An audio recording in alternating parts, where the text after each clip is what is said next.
अस्सलाम वालेकुम। पाकिस्तान तहरीक इंसाफ के चेयरमैन इमरान ख़ान की जानिब से 26 नवंबर का जो जलसा था रावलपिंडी में, उसमें एक सियासी टर्न लिया और उन्होंने पंजाब और केपी की असम्बलियाँ तहलील करने का ऐलान किया था, जो कि अभी तक ताख़ीर का शिकार हैं। आज हमारा जो व्लॉग है इसका मौजू भी यही है कि क्या पाकिस्तान तहरीक इंसाफ असम्बलियों से बाहर आएगी, असम्बलियाँ तहलील करेगी। तो सबसे पहले पाकिस्तान तहरीक इंसाफ के जो जमात है इसमें असम्बलियाँ तहलील करने का जो फ़ैसला किया गया था उसके ऊपर पाकिस्तान तहरीक इंसाफ के अंदर भी मुख्तलिफ़ आरा पाई जाती हैं। लोगों के अंदर बिल्कुल तज़ाद है, आला क़यादत में तज़ाद है, जो कि अभी तक ताख़ीर की वजह तस्वर किया जा रहा है। इसके साथ साथ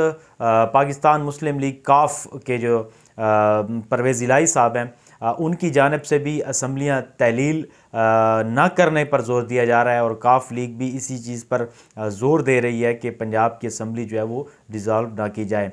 केपी की जो असम्बली है उसके ऊपर तो पाकिस्तान तहरीक इंसाफ को किसी किस्म की कोई रुकावट का सामना नहीं है, लेकिन वो दूसरे नंबर पर, पहली जो प्रायोरिटी है उनकी पंजाब के अंदर जो है वो सियासी तब्दीली लाना चाहते हैं और पंजाब और केपी की जो असम्बलियाँ हैं जो कि पाकिस्तान की टोटल 67% आबादी को रिप्रेजेंट करती हैं, उनको तहलील करके जल्द कबल अज़ वक्त जो है वो इंतखाबात की तरफ जाने के लिए पाकिस्तान तहरीक इंसाफ के चेयरमैन इमरान ख़ान जो है वो पुरज़्म हैं। इसमें बहुत सारी रुकावटें हैं, बहुत सारे मसाइल हैं। अब देखना यह है कि पाकिस्तान तहरीक इंसाफ के साथ परवेज़ इलाही साहब किस तरह से बिहेव करते हैं। अब तक की जो बयानात हैं उनसे ये तासुर दिया जा रहा है कि मुनस इलाही और परवेज़ इलाही साहब जो हैं वो बिल्कुल इमरान ख़ान के शाना बशाना खड़े हैं और मुस्तकबिल में भी उनके सियासी फ़ायदे, सियासी उनकी हमदर्दियाँ जो है वो इमरान ख़ान के साथ हैं, PTI के साथ हैं। लेकिन उनके साथ साथ जो पार्टी के एक फैमिली के एल्डर भी हैं, चौधरी शुजात और चौधरी सालिक, उनका मौक़िफ़ भी सामने है, जो कि उनके अंदर भी इख्तिलाफ़ात हैं और एक दूसरे के दरमियान जो एक ख़ानदानी तनाज़ा है वो भी सामने रखना चाहिए हमें। जिस तरह माजी में हमने देखा है कि चौधरी बरदरान के अंदर जो दरारें डाली गई हैं, आखिरकार उन्होंने जो है वो चौधरी मुनस इलाही ने जनरल बाजवा के ऊपर जो है वो उसकी हिमायत के साथ PTI की शमूलियत के बयान ने भी एक सियासत में हलचल मचाई है। तो ये सारी चीज़ें देखनी है। मेरा कहने का मकसद ये है कि पाकिस्तान मुस्लिम लीग काफ जो है, चौधरी परवेज़ इलाही, चौधरी बरदरान जो हैं, चौधरी परवेज़ इलाही अपनी सिमत पर चल रहे हैं, चौधरी मुनस इलाही और चौधरी परवेज़ इलाही अपनी सिमत पर चल रहे हैं, चौधरी शुजात और उसके बेटे जो हैं वो दूसरी सिमत पर चल रहे हैं और इन दोनों में जो तीसरा हाथ है वो ज़ाहिर है कि इनके इस्टेब्लिशमेंट के साथ, मुक़्तदर क़ुव्वतों के साथ, हलकों के साथ इनके बहुत ही करीबी रवाबित हैं। तो ये सारी चीज़ें जब बनेंगी तो आखिरी वक्त तक इनकी कोशिश यही है कि मिलकर चलें, आखिरी वक्त तक ये जो है वो अपने अपने मौक़िफ़ पर कायम है। और सबसे जो अहम इसमें बात आती है कि चौधरी परवेज़ इलाही जो है वो मुस्तकबिल में तो PTI के साथ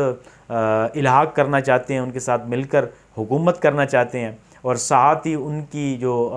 ख़ान साहब जिस तरह कह रहे हैं कि परवेज़ इलाही साहब ने मुझे कह दिया है कि किसी वक्त जब वो कहेंगे तो असम्बलियाँ जो है वो डिज़ोल्व कर दी जाएंगी, तो वो मेरे कहने का, जो मेरे हुक्म का इंतज़ार कर रहे हैं। तो इसके ऊपर चौधरी परवेज़ इलाही साहब का मौक़िफ़ भी सामने आया है, जिनके बयानात से ये तासुर लेना ज़रूरी है कि वो किसी हालत में भी पंजाब असम्बली को तोड़ने के हक़ में नहीं है और उनकी कोशिश यही है कि वो ज़्यादा से ज़्यादा टाइम जो है वो दे सकें। यही वजह है कि चौधरी परवेज़ इलाही जो है वो बिल्कुल अपने जो उनके MNA MPAs हैं उनको MPAs की मैं बात कर रहा हूँ, उनको बिल्कुल वो फ़ंड रिलीज़ कर रहे हैं, उनको बेतहाशा नौकरियाँ दे रहे हैं और उनको जो है वो मुस्तकबिल में अपने साथ पक्का करने के लिए जो है वो हर किस्म के हरबे जो है वो इस्तेमाल कर रहे हैं, जिससे ज़ाहिर है कि पाकिस्तान मुस्लिम लीग नून के जो क़यादत है वो भी ख़ाइफ़ है। अब बड़ी दिलचस्प सूरत हाल ये बन गई है पंजाब के ऊपर कि एक तरफ तो चौधरी परवेज़ इलाही को इमरान ख़ान की जानिब से कहा गया जाता था कि ये बहुत पंजाब का सबसे बड़ा डाकू है, और उसकी तईद जो है वो मुस्लिम लीग नून करती है। मुस्लिम लीग नून ने उनके और चौधरी शुजात और चौधरी परवेज़ चौधरी बरादरान के साथ जो बातें की हैं, जो उनका माजी गुजरा है, वो भी एक हकीकत है। अब जो है वो सियासी हमारे रहनुमा जो हैं वो पंजाब के सबसे बड़े डाकू को उन्होंने तो अपना वज़ीर आला बना लिया है, और ये भी पंजाब के सबसे बड़ा जो डाकू है उसको अपनी तरफ माइल करने और सियासी तौर पर अपने साथ मिलाने की कोशिश कर रहे हैं, और ये ऑफ़र कर रहे हैं कि आपको हम पंजाब का अगला सीएम बना देंगे। तो ये सियासी तौर पर जो नज़रिए होते हैं, लोगों के बयानात होते हैं, इससे मुल्क को बहुत ज़्यादा नुकसान हो रहा है। ये जो बिहेवियर इनका, इक़्तिदार की जो जंग है, इक़्तिदार की जंग में आप मुल्क की जो एक कह लें कि अखलाकियात हैं, मुल्क की आपकी सबसे बड़ा जो मसला है तो मईशत का है, तो वो कैसे मुस्तहकम होगी। हिजान पैदा हो गया है सियासी तौर पर, लोग इतने कन्फ्यूजन का शिकार हैं कि आपको लोगों को जो है ये तयन करना मुश्किल हो गया है कि वो किसके साथ ठहरें और किसके साथ उनकी जो वाबस्तगी है वो ना हो। तो जितनी सियासी हिजान पैदा होगा उसमें ज़ाहिर है कि मुल्क का बेड़ा गर्क होगा, उसमें गरीब पिसेगा, उसमें आवाम के मसाइल जो हैं वो हल नहीं होंगे। तो एक तरफ लागर आपकी मईशत है और दूसरी तरफ जो सियासत में कशीदगी है ये बढ़ती जा रही है, जिससे मुल्क जो है वो बिल्कुल एक ऐसे डगर पर खड़ा हुआ कि किसी वक्त जो है वो मुल्क डिफ़ॉल्ट भी कर सकता है। मुल्क की इकानमी की जो हालत है वो भी सबके सामने है। तो इसमें एक शमा रोशन हुई है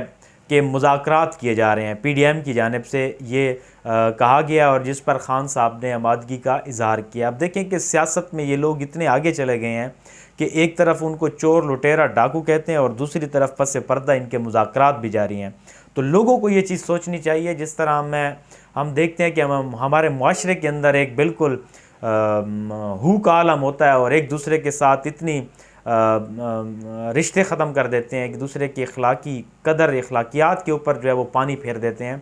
कि सियासी जमातों के साथ वाबस्तगी है तो एक दूसरे की जो सियासी मुखालिफ हैं उनको दुश्मन तस्लीम करते हैं, दुश्मन तस्वर करते हैं। तो एक तरफ तो PTI जो है वो उनको चोर डाकू कह रहे हैं, और दूसरी तरफ पस पर्दा उनके साथ मुज़ाकरात की भी जारी है। हम मुज़ाकरात के बिल्कुल हामी हैं। हम चाहते हैं कि सियासी तनाज़े जो है वो पार्लियामेंट में जाके हल हों, सियासी तनाज़े जो है वो मुज़ाकरात के ज़रिए हल हों। तो हम तो इसकी ख्वाहिश करते हैं, इसकी हम बिल्कुल इसको तहसीन लाइक तहसीन इनको देखते हैं हम। लेकिन यह है कि बदकिस्मती हमें ये है कि हमारे सियासी रहनुमा इतनी हद तक चले जाते हैं कि हमारे जो अखलाकी इक़दार हैं उनको पस पर्दा डाल देते हैं। और सब जितने भी सियासी रहनुमा हैं, मैं सब की बात कर रहा हूँ, इनका मेन टारगेट होता है उनकी कुर्सी, इनके इक़्तिदार की हवस में ये बिल्कुल हर चीज़ से जो है वो अलहदा होकर सोचते हैं, हमारे गरीबों का नहीं सोचते, माशरे का बिल्कुल जो एक अखलाकी बिगाड़ है उसको एक टॉप लेवल पर लेके जाते हैं। तो बहरहाल इस हिजान और इस बिल्कुल एक